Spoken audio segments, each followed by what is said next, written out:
സഹോദരാ, വലിയ പെരുന്നാൾ വന്നപ്പോ പോത്തിനെ അറുത്തില്ലേ മോനെ? കോഴിക്കടയിൽ ചെല്ലുമ്പോ കോഴി അറുത്തിട്ടാ ഡബ്ബയ്ക്കകത്തിടുമ്പോ അതിനകത്ത് കിടന്ന് പിടയുകയാണ്, ചിറകടിക്കുകയാ, കാലിട്ടടിക്കുകയാ, തലയിട്ടടിക്കുകയാ.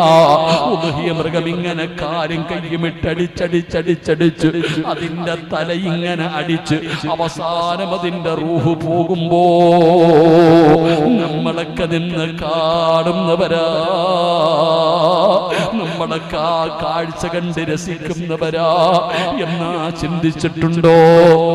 എന്തിനാണ് കോഴിക്കടയിൽ ആ പെട്ടിക്കകത്ത് കിടന്ന് കോഴി പിടയുന്നത്?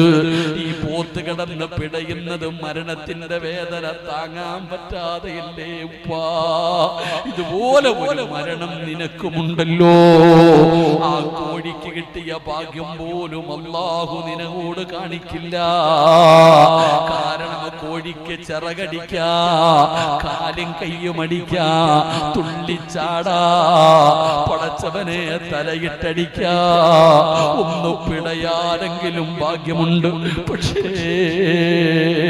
ഞാനും നിങ്ങളും അങ്ങനെ കൈയിട്ടടിക്കാനോ കാലിട്ടടിക്കാനോ ഒന്ന് കിടന്ന് പിടയാൻ പോലും അല്ലാഹു നമുക്ക് സനുവാദം തരില്ലല്ലോ.